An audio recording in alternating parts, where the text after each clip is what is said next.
नमस्कार दोस्तों, मैं हूं आपका होस्ट और दोस्त विक्रांत जोशी और आपका स्वागत करता हूं मैं रिव्यू मास्टर में। दोस्तों इस वीडियो में हम बात करेंगे RLV-TD के बारे में, जिसका फुल फॉर्म है reusable launch vehicle technology demonstration, जिसका सजेशन हमें दिया है अमन रोधवाल ने। इन्होंने मेरी 5-6 वीडियोस में सेम कमेंट किया है कि इनको जानना है RLV-TD के बारे में, तो यहाँ पर उपस्थित है यह वीडियो। इस वीडियो में हम जानेंगे RLV-TD को बनाने में इसरो के कितने पैसे लगे, कितना समय लगा, कितने वैज्ञानिकों की टीम लगी, इससे क्या फायदा होने वाला है, इसके द्वारा एस्ट्रोनॉट, भारत के एस्ट्रोनॉट अंतरिक्ष में कैसे जा पाएंगे और कैसे इसे स्पेस लॉन्च का दाम लगभग 10 गुना तक कम हो सकता है।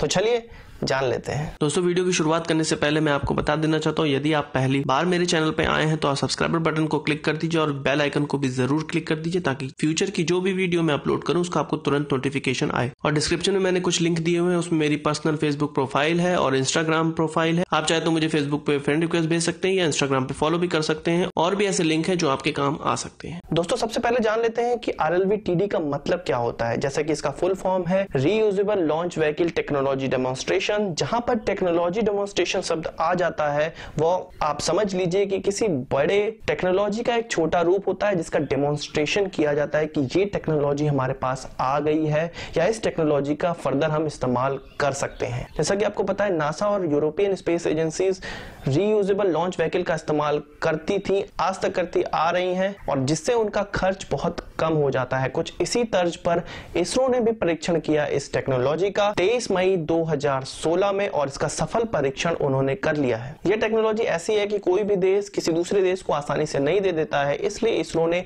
इसको खुद ही डेवलप करने का प्लान बनाया, और इस प्लान को पूरा होते होते लगभग 15 साल गुजर गए। 10 साल पहले इस परिकल्पना को सोचा गया था और 5 साल लगे इसके प्रोटोटाइप को लॉन्च होने में। इसके प्रोटोटाइप का डिजाइन 2012 में ही सैंक्शन हो गया था और प्रोटोटाइप बनाने और उसके परीक्षण करने की इजाजत भी 2012 में ही मिल गई थी, पर इसकी असेंबली और इसको पूरा बनाते बनाते 23 मई 2016 तक लग गया। इस डेमोन्स्ट्रेशन में जो शटल इस्तेमाल किया गया है, जो रीयूजेबल लॉन्च व्हीकल इस्तेमाल किया गया है, वो जो एक्चुअल में बनने वाला स्पेस शटल है उसका लगभग 6 गुना तक छोटा है। मतलब उसका एक मिनिएचर वर्जन तैयार करके उसका परीक्षण किया गया। तो क्या इसरो के पास अब ये टेक्नोलॉजी आ गई है कि वो रीयूजेबल लॉन्च व्हीकल का इस्तेमाल करके अपने लॉन्च को सस्ता कर सकता है?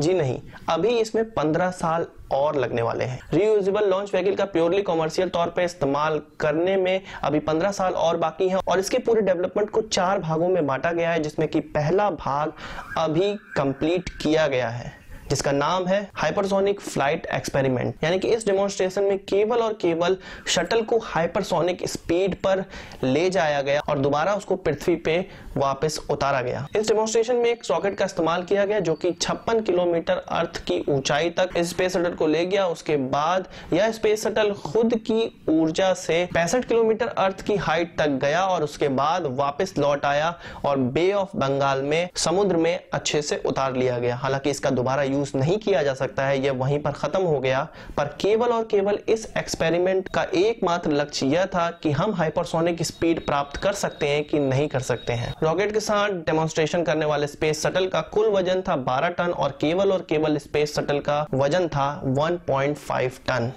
इसके बाद जो एक्सपेरिमेंट किया जाएगा वो लैंडिंग एक्सपेरिमेंट किया जाएगा, जिसके लिए श्रीहरिकोटा में एक लैंडिंग पाथ भी डिजाइन किया जा रहा है, एक लैंडिंग पाथ भी बनाया जा रहा है जो कि 5 किलोमीटर लंबा हो सकता है। इसके बाद आएगा रिटर्न फ्लाइट एक्सपेरिमेंट। इसमें यह देखा जाएगा कि डिजायर्ड हाइट तक हमारा स्पेस शटल जाकर वापस आ पाता है कि नहीं, इस चीज का एक्सपेरिमेंट किया जाएगा। उसके बाद जो चौथा चरण होगा इसमें स्क्रैम जेट इंजन लगाया जाएगा जो कि 23 अगस्त 2016 को ऑलरेडी टेस्ट किया जा चुका है और वो इसमें आसानी से लगाए जाने के लिए पूरी तरह तैयार है। तो इस प्रकार से 4 चरणों में एक्सपेरिमेंट होंगे, 4 चरणों में डेमोन्स्ट्रेशन होंगे, जिसका पहला चरण कंप्लीट कर लिया गया है और आने वाले 15 सालों में यह पूरी तरह से कंप्लीट हो पाएगा। इस RLV-TD का जो एरोडायनेमिक कैरेक्टरिस्टिक्स है वो डिजाइन किया है नेशनल एरोस्पेस लेबोरेटरी, जो कि HAL हिंदुस्तान एरोनॉटिक्स लिमिटेड की तरह ही एक कंपनी है, और यह कंपनी एरोप्लेन डिजाइन करने का काम करती है। कॉमर्शियल एरोप्लेन हो या